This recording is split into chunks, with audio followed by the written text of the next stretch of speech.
قرآن مجید فرقان حمید کے دوسرے پارے میں جو پہلے دو رکوع ہیں ان کے اندر دو مضامین اللہ کریم نے بیان فرمائے ہیں۔ سب سے پہلے تو تبدیلی قبلہ کی بات ارشاد فرمائی گئی ہے۔ اہل یہود یہ طعنہ دیتے تھے کہ دین نیا لے آئے ہیں لیکن قبلہ وہی ہمارے والا پرانا ہے، تو نبی کریم علیہ السلام نے مدینہ منورہ میں بھی 16-17 مہینے بیت المقدس کی طرف منہ کر کے نماز ادا فرمائی۔ ایک دن ظہر کی نماز حضور پڑھا رہے تھے تو دل میں خیال آیا کہ اللہ کبھی قبلہ تبدیل ہو جائے۔ 2 رکعتیں حضور نے بیت المقدس کی جانب منہ کر کے نماز پڑھی، اور حضور نے جیسے ہی اپنی توجہ آسمان کی طرف فرمائی تو رب کریم نے فرمایا، محبوب ہم آپ کا بار بار آسمان کی طرف دیکھنا ملاحظہ کر رہے ہیں، آپ جدھر منہ کریں گے ہم ادھر ہی قبلہ بنا دیں گے۔ تو اللہ تبارک و تعالیٰ نے قبلے کو تبدیل فرما دیا اور فرمایا یہ آزمائش ہے، یہ آزمائش ہے پیروی کرنے والوں کے لیے۔ بہت سارے لوگ ایسے ہوں گے جو الٹے پاؤں پھر جائیں گے کہ کل قبلہ اور تھا اور آج قبلہ اور ہے، لیکن بہت سارے ایسے ہیں، بلکہ سارے ہی ایسے ہیں انہوں نے سوال ہی کوئی نہیں کیا۔ ان کی توجہات کا قبلہ میرے نبی کریم علیہ السلام کی ذات ہے، کوئی سوال نہیں کیا۔ حضور کے پیچھے صحابہ نے نمازیں ادا کی۔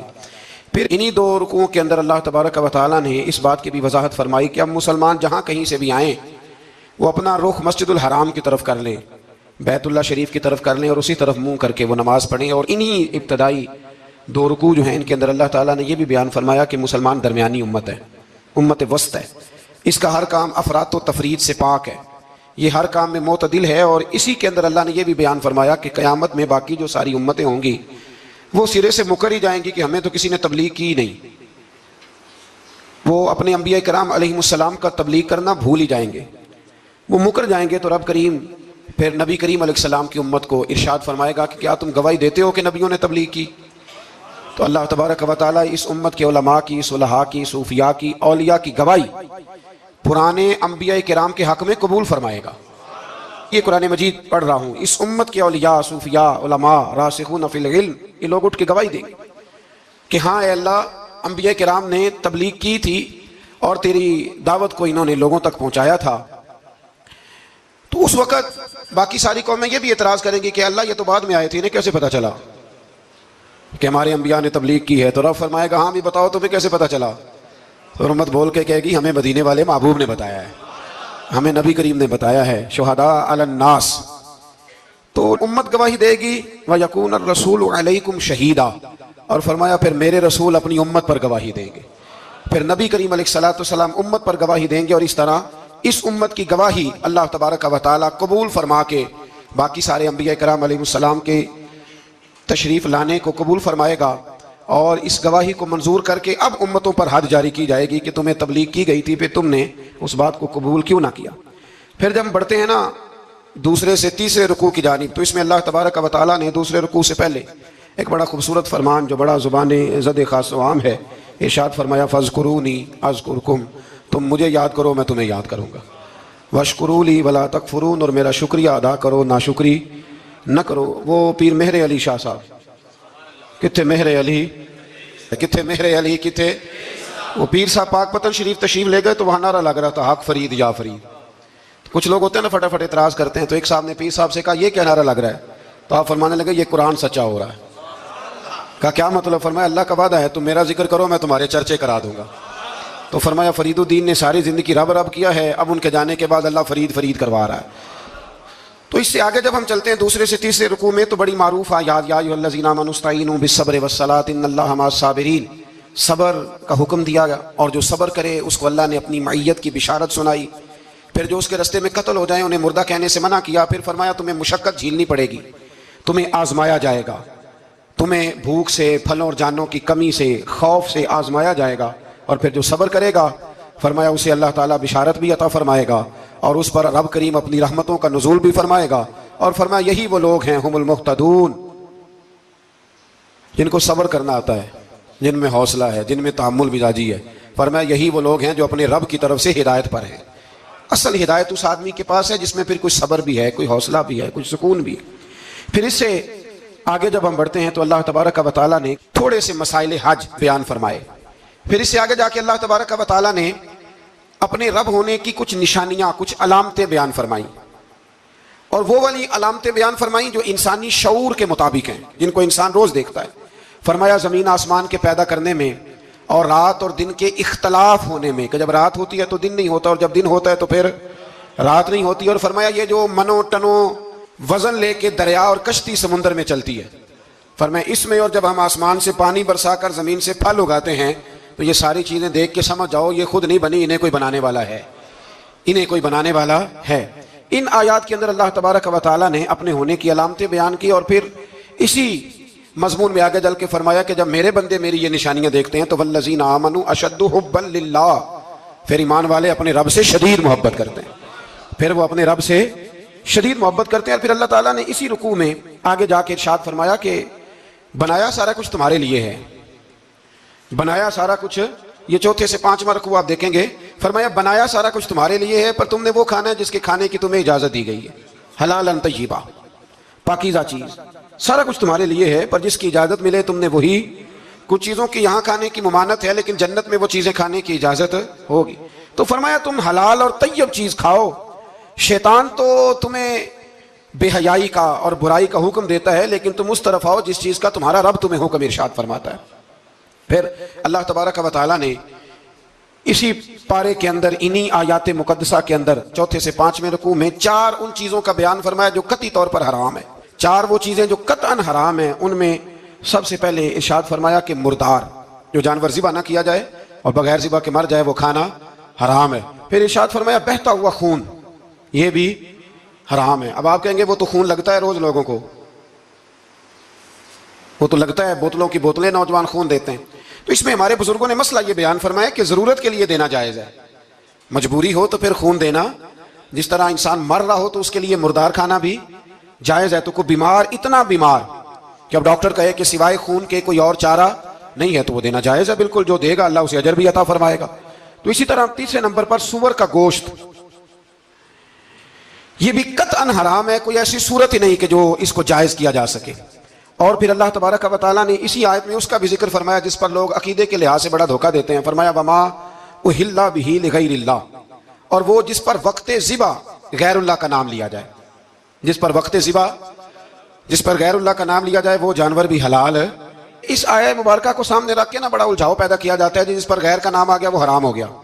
لہذا کسی نے کہہ دیا کہ یہ بکرا غوث اعظم کے نام کا رکھا ہے تو یہ حرام ہے، اور کسی نے کہا کہ یہ میں نے 11ویں شریف کے لیے دمبا رکھا ہے قربانی، حضور غوث اعظم کے سال ثواب کے لیے دوں گا تو یہ درست نہیں. تو بھئی یاد رکھو وقت ذبح، یہاں تمام مفسرین نے یہی لکھا ہے کہ وقت ذبح کسی اور کا نام لیا تو پھر وہ حرام. دیکھیں نا، کسی بندے نے اگر کہہ دیا کہ یہ دمبا زید کا ہے، 4-5 دمبے بکرے گھوم رہے تھے، کسی نے کہہ دیا زید کا ہے، یہ بکر کا ہے، یہ عمر کا ہے، یہ سعد کا ہے، اب کیا یہ لفظ کہنے سے وہ حرام ہو جائے گا؟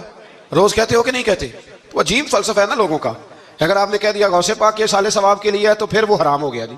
تو اگر یہ کہا جائے کہ میں نے بیٹے کے عقیقے کے لیے رکھا ہے، پھر بھائی اگر ولیمے کے لیے رکھا ہو تو وہ تو کہہ رہا میں نے بیٹے کے لیے رکھا ہوا ہے، حالانکہ بکرا تو اللہ کے نام کا ہے. تو بلا وجہ لوگ اس میں ایسی چیزیں پیدا کرتے ہیں. تو اس کو سمجھ لیں، یہ قرآن مجید کی آیت نمبر 173 ہے، جس میں اللہ تبارک و تعالیٰ نے بڑی وضاحت کے ساتھ ان چیزوں کا ذکر فرمایا جن کا کھانا بالکل ناجائز ہے. تو وہ 4 چیزیں آپ کی سمجھ میں آ گئی جی. سب سے پہلے مردار، پھر بہتا ہوا خون، پھر سور کا گوشت، اور چوتھے نمبر پہ وہ جانور جس پر وقت ذبح کرتے وقت کہا جاتا ہے نا بسم اللہ ہے. اب مرغا خریدنے جاؤ گے نا تو اس سے کہنا ذرا اونچا پڑے. میں نے ایک سے پوچھا، میں نے کہا تو تکبیر ہی نہیں پڑھتا؟ کہتا میں نے پکی پڑھ کے چھری پہ پھونک لی ہے. تو میں نے کہا یہ کون سا نیا دین نکلا ہے؟ کہتا چھری پہ پھونک لی ہے تو اب پکی ہو گئی چھری. تو میں نے کہا چھری کے ساتھ اگر کسی نے پیاز کاٹ لیا تو پھر تیری پھونک کا کیا بنے گا؟ تو وہ تو گئی نا جی. تو اس لیے یہ جانور جب حلال ہوگا جب کہا جائے گا بسم اللہ ہے اللہ اکبر. پھر آگے 5ویں سے 6ٹھے رکوع میں جو پہلی آیت ہے نا، اس میں اللہ تعالیٰ نے ایک چیز کے بارے میں نصیحت فرمائی ہے. جب یہ قبلے کی تبدیلی کی بات ہوئی تو یہودی بھی اپنے قبلے پر اصرار کرنے لگے، عیسائی بھی اپنے قبلے پر اصرار کرنے لگے. وہ کہنے لگے مشرق کی جانب منہ کر کے نماز پڑھنی ہے، یہ کہنے لگے مغرب کی جانب منہ کر کے نماز پڑھنی ہے. تو اللہ کریم نے فرمایا یہ تو نیکی نہیں کہ منہ مشرق کی جانب کرو یا مغرب کی جانب کرو. تو یا اللہ نیکی کیا ہے؟ فرمایا نیکی ولکن البر من آمن باللہ والیوم الآخر. فرمایا نیکی تو یہ ہے کہ اللہ اور آخرت پر ایمان لاؤ. نیکی ایمان کا نام ہے. پھر فرمایا فرشتوں پر، کتابوں پر، نبیوں پر ایمان لاؤ، اور اپنا مال خرچ کرو اللہ کی محبت میں رشتہ داروں پر، یتیموں پر، مسکینوں پر، مسافروں پر، مانگنے والوں پر، غلام آزاد کرانے کے لیے. اور فرمایا نیکی تو یہ ہے کہ نماز قائم کرو، زکوٰۃ ادا کرو، اپنے وعدے پورے کرو جب تم وعدہ کر لیتے ہو، اور جب تمہیں کوئی مصیبت پہنچے اس پر صبر کرو. فرمایا اولئک الذین صدقوا، یہ وہ لوگ ہیں جو نیکی کے دعوے میں سچے ہیں، جو ایمان بھی لائیں، خرچ بھی کریں، مصیبت پر صبر بھی کریں، یہ وہ لوگ ہیں جو ایمان کے دعوے میں سچے ہیں۔ وَأُولَٰئِکَ هُمُ الْمُتَّقُونَ، اور یہ وہ لوگ ہیں جو پرہیزگار ہیں اللہ سے۔ آگے یہ آیت جس میں اللہ نے قصاص کا حکم دیا ہے، بدلہ لینے کا، یہ حکم اسٹیٹ کے لیے ہے، حکمرانوں کے لیے۔ فرمایا کہ جب کوئی شخص کسی کے ساتھ کوئی ظلم کرے تو پھر اس کا بدلہ لو۔ تو کس طرح بدلہ لینا ہے؟ فرمایا الحر بالحر والعبد بالعبد والانثى بالانثى، آزاد کے بدلے آزاد، غلام کے بدلے غلام، عورت کے بدلے عورت۔ ہاں اگر کوئی وارث معاف کر دے تو بات الگ ہے، ورنہ بدلہ لو۔ اور قرآن مجید نے یہاں ارشاد فرمایا کہ اگر تم بدلہ لوگے تو زندگی ملے گی، تمہیں زندگی ملے گی۔ اگر حکمران مجرموں کو سزا دیں گے تو باقی لوگوں کی زندگی محفوظ رہے گی، بچے گی۔ حکم دیا گیا یہاں کہ بدلہ لیا جائے۔ پھر جب ہم 6 سے 7 رکوع کی طرف چلتے ہیں تو اس میں اللہ نے روزے کا حکم دیا، رمضان کی فضیلت بیان کی، اور ارشاد فرمایا گیا کہ جو روزہ نہ رکھ سکے وہ فدیۃ طعام مسکین، جو تو مریض ہو، بیمار ہو، وہ تو اتنے روزے جو ہے وہ اگلے دنوں میں رکھ لے۔ اور آگے جا کے یہ بھی بتایا گیا کہ جو زیادہ ہی بیمار ہو پھر وہ ایک مسکین کا فدیہ دے دے، کھانا دے دے۔ پھر اسی آیت کریمہ میں رب کریم نے فرمایا اگر تم مجھ سے دعا مانگو گے اسی رکوع میں تو فرمایا میں تمہاری دعاؤں کو بھی ضرور قبول کروں گا۔ پھر اسی میں بتایا گیا کہ رات کے وقت تمہیں کھانے کی بھی اجازت ہے اور عمل زوجیت کی بھی تمہیں اجازت دی جاتی ہے۔ اسی طریقے سے پھر آگے اللہ تبارک و تعالیٰ نے حج کے مہینوں کے بارے میں علامتیں ارشاد فرمائیں اور مسائل حج کچھ آگے جا کے بیان کیے۔ اور ایک اور غلط رسم لوگ رسمیں بنا لیتے ہیں نا، ایک اور رسم تھی کہ یہودی اور عیسائی جب حج کرتے تھے نا، احرام باندھ لیتے تھے، پھر دروازے سے گھر میں داخل نہیں ہوتے تھے، اوپر سے چھلانگ لگا کے کہ اب ہم پاک ہو گئے۔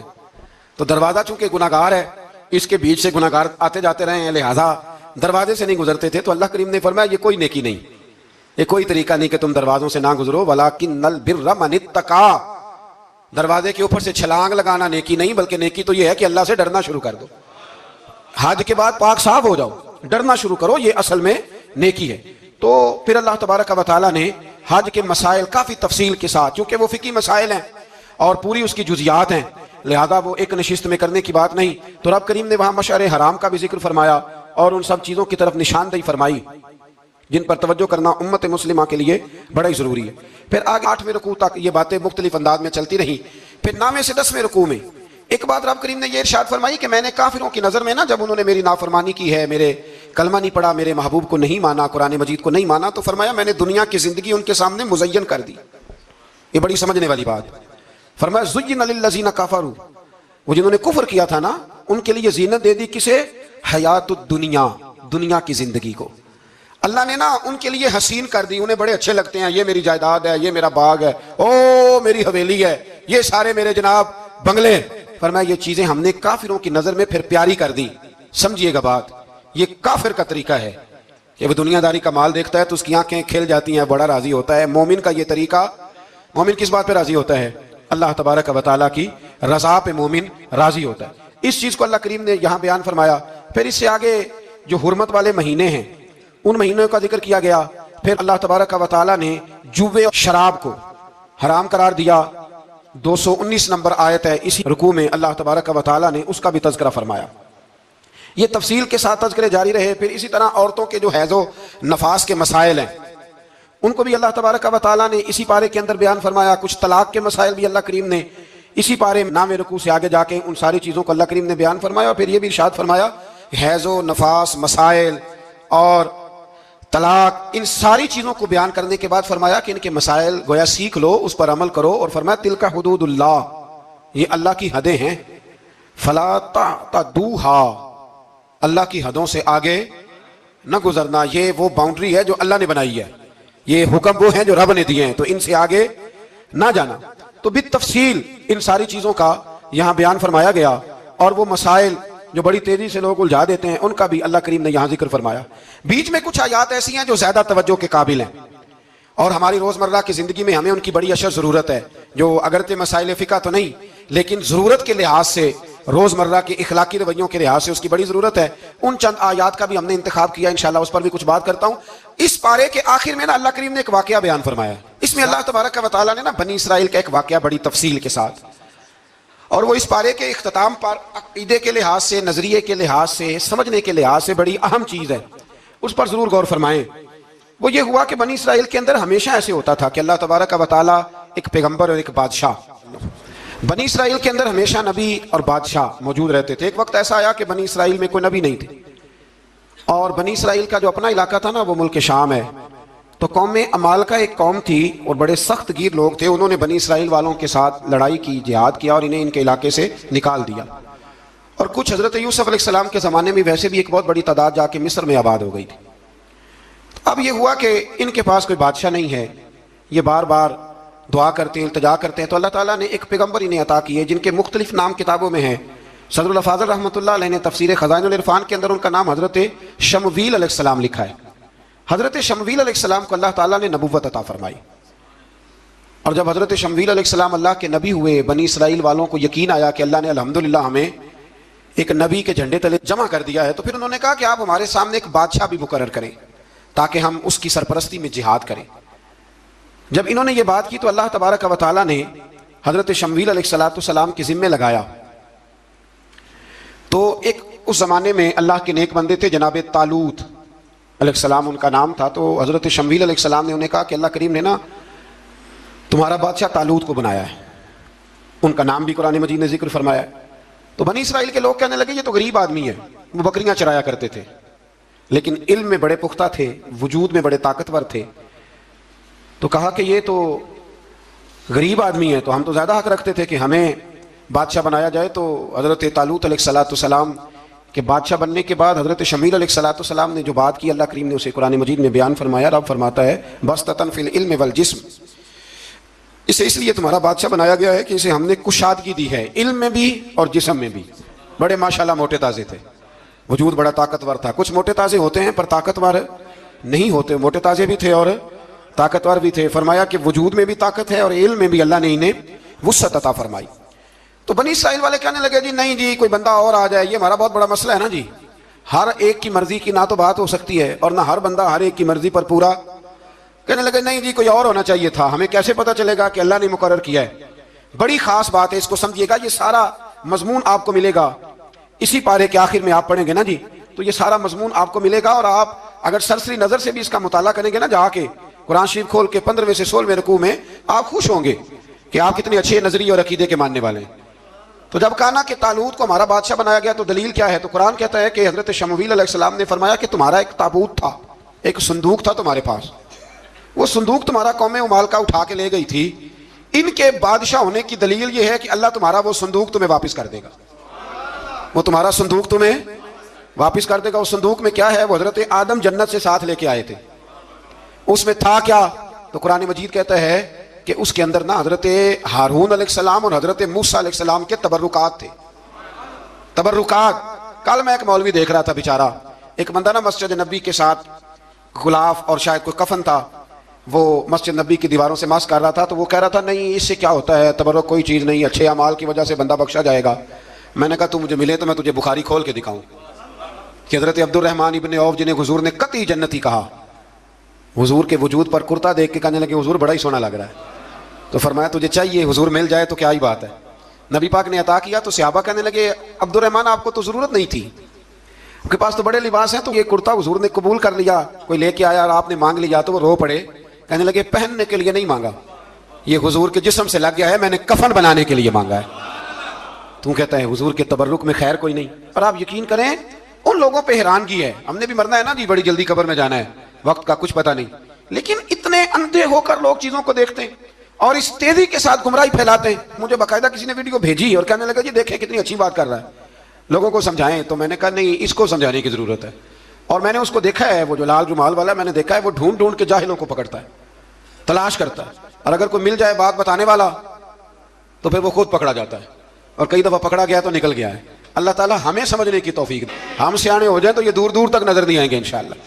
تو وہ تابوت آئے گا، بنی اسرائیل والوں سے کہا تابوت میں کیا تھا سن لو، اور یہ قرآن مجید ہے. آج میری ماننا یہ 15 سے 16 رکوع ضرور ہی پڑھنا کہ وہ آخر تابوت میں کیا تھا، کھولنا ذرا. قرآن مجید کہتا ہے کہ حضرت موسیٰ علیہ السلام اور حضرت ہارون کے تبرک تھے. تو تبرک کیا تھے؟ تمام مفسرین نے لکھا ہے کہ حضرت موسیٰ کا ایک کرتا تھا، ایک ڈنڈا تھا، جوتے تھے، اور جناب ہارون علیہ السلام کا امامہ شریف تھا، اور تورات کی کچھ تختیاں تھیں. تو اس کا فائدہ کیا تھا؟ اس تابوت کا فائدہ یہ تھا کہ بنی اسرائیل والے جب اپنے دشمنوں سے لڑتے تھے، تابوت سامنے رکھ کے دعا مانگتے تھے، اللہ انہیں کامیابی عطا کر دیتا تھا. تو قوم مالکہ کو بھی پتہ چل گیا کہ صندوق میں کچھ ہے جس کی وجہ سے یہ کامیاب ہو جاتے. وہ صندوق اٹھا کے لے گئے. اب ان کی کم بختی یہ، کم نصیبی یہ کہ انہوں نے جا کے اسے روڑی پہ پھینک دیا. جب روڑی پہ پھینکا تو ان کے اندر بیماریاں آ گئیں، وبائیں پھوٹ پڑی، مرنے لگے، وجود پھولنے لگا. پھر ان کے دلوں میں بات آئی کہ یہ ہم نے اس صندوق کی بے ادبی کی ہے. صندوق میں کیا ہے؟ تبرکات. ہمیں کہتے ہیں جی نالین کا نقشہ کیوں لگایا ہے؟ تمہارے تو بزرگوں کا عقیدہ ہے سر پہ رکھنے کو مل جائے اگر نقش نالے پاک حضور تو پھر کہیں گے کہ ہاں تاجدار ہم بھی ہیں. تو کہا کہ اس کے اندر یہ تبرکات تھے. انہیں بھی سمجھ میں آئی تو انہوں نے نا بیل گاڑی منگائی اور وہ صندوق اٹھا کے اس کے اوپر رکھ دیا. اب کیا ہوا؟ قرآن کہتا ہے کہ فرشتوں نے نا اس صندوق کو وہاں سے اٹھایا. مفسرین نے لکھا اس کا معنی یہ بھی ہو سکتا ہے کہ اس بیل گاڑی کو ڈائریکشن پہ لگایا. ادھر سے حضرت شمویل علیہ السلام نے جناب طالوت کو بادشاہ بنا دیا اور ادھر سے وہ صندوق چل پڑا. کہا بھئی ہم ان کو کیسے بادشاہ مانے؟ تو فرمایا بادشاہ اس طرح مانو گے کہ تمہارا وہ صندوق آ جائے گا. اور قرآن کہتے ہیں اس صندوق میں تمہارے دلوں کا سکون ہے، اس میں تمہارے دلوں کا. اور بھائی ہماری تو کوشش ہوتی ہے بزرگوں سے کوئی چیز مل جائے، اللہ والوں کا کوئی تبرک ہمارے ہاتھ آ جائے. تو وہ صندوق آ گیا، یہ مان گئے. اب جہاد کرنے نکلے تو لڑنا تھا جالوت کی قوم کے ساتھ. وہ بڑا سخت آدمی تھا، 3 من سونا اس نے وجود پہ پہنا ہوتا تھا. اس کی قوم سے لڑنا ہے، ٹوپی بڑی تگڑی پہنی ہوتی تھی لوہے کی. اب کون لڑے؟ ایک نوجوان تھے جن کا نام تھا داؤد علیہ السلام. وہ بھی بکریاں چرایا کرتے تھے. اور جن دنوں حضرت طالوت نکلے نا اپنی قوم کو لے کر جالوت کے خلاف لڑنے تو حضرت داؤد بھی شامل ہو گئے. اللہ جب کسی کو نوازتا ہے نا تو پھر خاص ہی کرم نوازی کرتا ہے. مفسرین نے لکھا جب یہ جا رہے تھے نا وہاں جا رہے تھے تو رستے میں انہیں 3 پتھر مل گئے. انہوں نے وہ تینوں پتھر اٹھا لیے. اس زمانے میں پتھر پھینکنے کے لیے چھوٹی چھوٹی لوگوں کے پاس چیزیں ہوا کرتی تھیں. اس کو کوپن بھی لوگ کہتے تھے، منجنیک اس کو سامنے رکھ کے پھر بنائی گئی. تو آپ کے پاس بھی وہ آلہ تھا جس سے دشمن پر پتھر مارے جاتے تھے. تو آپ وہ مشین لے کر وہ آلہ لے کر وہاں پہنچے ہوئے تھے. 3 پتھر آپ کے پاس تھے. آپ فرماتے اس میں بڑا بیمار تھا، اتنا بیمار تھا کہ میرا رنگ پیلا ہو گیا. اب وہ جالوت کے سامنے کوئی نہیں جاتا تھا. تو جناب طالوت کہنے لگے کہ جو جالوت کو مارے گا نا، یعنی ان کے بادشاہ کو اس قوم کے، تو میں اسے اپنی آدھی سلطنت بھی دے دوں گا اور اپنی بیٹی کا نکاح بھی اس کے ساتھ کر دوں گا. دیکھیں اللہ نوازتا ہے تو کس انداز میں نوازتا ہے. تو حضرت داؤد کہتے ہیں وہ دور کھڑا تھا تو میں نے نا 3 پتھر مارے.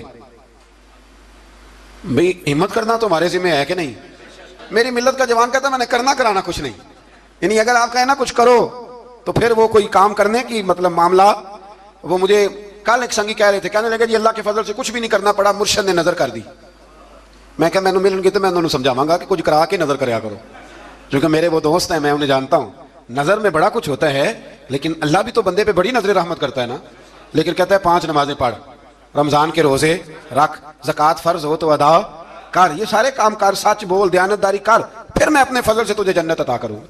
تو یہ جو رویہ ہم نے بنایا یہ درست نہیں. تو فرماتے ہیں 3 پتھر میں نے مارے، اللہ نے اتنا فضل کیا کہ وہ بھی مر گیا اور اسے چھو کے میرے پتھر آگے بڑھے تو اس کی فوج کے 30 آدمی بھی مر گئے.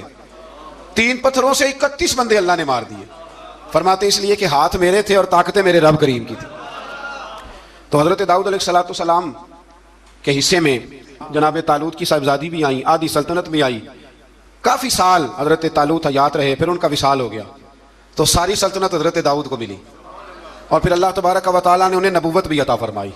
یہ دنیا میں واحد پیغمبر ہیں جو بیک وقت نبی بھی تھے اور بادشاہ بھی تھے. اور پھر اللہ نے فضل فرمایا، انہوں نے بڑی بڑی فتوحات کی. اور پھر حضرت داؤد کے صاحبزادے کا نام حضرت سلیمان علیہ السلام، پھر ان کے صاحبزادے کا نام حضرت. تو یہ ہوا کیسے؟ یہ سارا کچھ اللہ تبارک و تعالیٰ کے فضل سے ہوا، اس کے کرم سے ہوا. اب اس واقعہ سے ہمیں کیا پتہ چلتا ہے؟ ہمیں یہ پتہ چلتا ہے کہ رب جب فضل فرمائے نا کسی پہ بھی تو ہمیں اس بندے کو دیکھ کے راضی ہونا چاہیے، کوئی شکوہ نہیں کرنا چاہیے. اور دوسری بات یہ سمجھ لینا چاہیے کہ حکومتیں، مال، دولت یہ صرف سیاستوں سے نہیں ملتی، یہ خدا کے فضل سے ملتی. اور یہ بھی سمجھ لینا چاہیے کہ جو بزرگوں کے تبرکات ہوتے ہیں ان کی کیا ہی بات ہوتی ہے.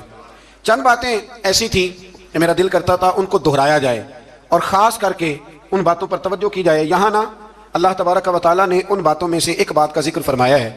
یہاں 207 نمبر جو آیت ہے نا اسی پارے کی، اس میں اللہ کریم نے فرمایا کچھ لوگ ایسے ہیں جو اپنی جانیں ہی اللہ کے حوالے کر دیتے ہیں. زندگی کا مقصد دین ہوتا ہے، لٹا دیتے ہیں. یہ نازل کب ہوئی؟ یہ آیت مبارکہ حضرت صہیب رومی کے بارے میں نازل ہوئی. حضرت صہیب رومی رضی اللہ تعالیٰ عنہ بڑے مالدار تھے. مکے سے جب چلے نا تو سارا مال مکے میں چھوڑ دیا، اس لیے کہ اللہ کے رسول مدینے چلے گئے. فرماتے ہیں پھر میں نے مال و دولت کی پرواہ نہیں کی، پھر میں نے یہ سوچا کہ میں نے اپنے حبیب کے پاس جانا ہے. سارا مال ایک جگہ پہ دبایا اور فرماتے میں مدینہ طیبہ کے لیے جب نکلا تو کفار نے، قریش مکہ نے روکا، ہم نہیں جانے دیں گے۔ تو حضرت صہیب رومی فرمانے لگے بھی سنو، میں کمزور نہیں، میں طاقتور آدمی ہوں، اور تم میں سے کوئی ایسا مائی کا لال نہیں جو تیر چلانے میں مجھ سے زیادہ سیانا ہو، تلوار چلانے میں مجھ سے زیادہ عقل مند ہو، جانا مدینے میں نے ہے۔ اب یہ ہے کہ تم بتاؤ میرے ساتھ تیروں تلواروں سے لڑو گے یا میں تمہیں ایک سودا بتاؤں گا، سودا کرو گے؟ قریش کہنے لگے سودا کیا ہے؟ کہنے لگے میرا بڑا مال ہے، میں مکے میں دفن کر کے آیا ہوں، تم مجھے مدینے جانے دو، میں تمہیں سارے مال کا پتہ بتا دیتا ہوں۔ ہزاروں لاکھوں میں تھا مال تجارت۔ دیکھیں جب صحابہ مدینے جاتے تھے تو کتنی قیمت دے کے جایا کرتے تھے۔ تم مجھے جانے دو، میں تمہیں وہاں کا پتہ بتاتا ہوں۔ انہوں نے کہا جی بات ٹھیک ہے، آپ پتہ بتا دیں۔ حضرت صہیب نے ساری زندگی کی جمع پونجی ہزاروں لاکھوں میں ساری دے دی اور مدینے کے لیے تیار ہو گئے۔ اللہ کریم نے اس بات کو بڑا ہی پسند فرمایا اور فرمایا وَمِنَ النَّاسِ مَن يَشْرِي نَفْسَهُ ابْتِغَاءَ مَرْضَاتِ اللَّهِ، فرمایا کچھ لوگ ایسے ہیں جو اپنی جانیں بیچ دیتے ہیں اللہ کی رضا حاصل کرنے کے لیے، اپنی جانیں بیچ دیتے ہیں، نَفْسَهُ ابْتِغَاءَ مَرْضَاتِ اللَّهِ، اللہ کی رضا حاصل کرنے کے لیے اپنی جانوں کو بیچ دیتے ہیں۔ تو فرمایا پھر اللہ کیا کرتا ہے؟ فرمایا وَاللَّهُ رَؤُوفٌ بِالْعِبَادِ، پھر اللہ بھی اپنے بندوں پر بڑا ہی رحم فرمانے والا ہے۔ جب یہ سارا مال دے کے مدینے پہنچے نا تو ان کے استقبال کے لیے جناب عمر پہلے سے موجود تھے۔ حضرت عمر ریسیو کر کے نبی کریم کی بارگاہ میں لے گئے تو فرماتے ہیں حضور نے مجھے دیکھتے ہی فرمایا صہیب زندگی میں تم نے بڑی تجارتیں کی ہوں گی، پر یہ جو تم نے سودا کیا ہے نا یہ بڑا ہی نفع والا کیا ہے، یہ جو سودا فرمایا یہ تو نے بڑا۔ تو دین کے لیے جب آپ کوئی کام کرتے ہیں تو یہ سودا بڑا نفع والا۔ ایک مضمون اور یہاں ہے 216 نمبر آیت میں، وہ بھی بڑا ہی سمجھنے والا ہے۔ اللہ کریم نے جب جہاد فرض کیا نا تو فرمایا کتب علیکم القتال، ہم نے تم پر قتل کرنا، قتال کرنا فرض کیا ہے۔ فرمایا ہو سکتا ہے تمہیں یہ کراہت محسوس ہو، مشکل لگے، برا لگے۔ ایک بات جو آج کی نصیحت ہے اور مضامین قرآن جو ہم سیکھ رہے ہیں اس کے اندر سے ہمیں یہ خاص چیز ہے جس کو سمجھنا چاہیے۔ اللہ کریم نے فرمایا کہ تم پر جہاد فرض کیا گیا ہے، وَهُوَ كُرْهٌ لَكُمْ، ہو سکتا ہے تمہیں ناپسند ہو، تو ایک نا ساری زندگی کے لیے ایک نصیحت کر دی۔ فرمایا وَعَسَىٰ أَن تَكْرَهُوا شَيْئًا، ہو سکتا ہے تم کسی چیز کو ناپسند کرو، وَهُوَ خَيْرٌ لَكُمْ، اور وہ تمہارے لیے اچھی ہو۔ اللہ اکبر، یہ وہ بات ہے اگر سمجھ میں آ گئی تو کلیجہ ٹھنڈا ہو گیا، زندگی سکون میں آ گئی۔ فرمایا ہو سکتا ہے تم کسی چیز کو ناپسند کرو اور وہ تمہارے لیے بہتر ہو۔ وَعَسَىٰ أَن تُحِبُّوا شَيْئًا، ہو سکتا ہے تم کسی چیز سے محبت کرو، وَهُوَ شَرٌّ لَكُمْ، اور وہ تمہارے لیے بری ہو، اچھی۔ بس میرے رب نے ایک بات مسلمان کو بتا دی تو جینے کے لیے بڑی کافی ہے۔ فرمایا تم میرے اور میرے رسول کے حکم پر چلو۔ کیوں؟ اس لیے کہ واللہ یعلم وانتم لا تعلمون، اللہ جانتا ہے تم نہیں جانتے۔ اللہ کے طریقوں کے مطابق، رسول اللہ کے بتائے ہوئے طریقوں کے مطابق چلو، اللہ جانتا ہے ہم جانتے نہیں۔ تو قرآن مجید کی اس نصیحت پر ضرور غور کریں۔ ایک شخص نے ایک دفعہ اپنی بیوی کی بڑی شکایتیں کی نبی کریم کی بارگاہ میں، تو رسول کریم علیہ السلام نے فرمایا ہو سکتا ہے اللہ تمہیں اس میں سے ایسی اولاد عطا کر دے جو تیرے لیے باعث خیر ہو۔ جو چیزیں ہم ناپسند کرتے ہیں بعض اوقات اسی میں سے اللہ تعالیٰ ہمارے لیے خیر کر دیتا ہے۔ اللہ ہمیں سمجھنے کی توفیق عطا فرمائے۔ آخر دعوانا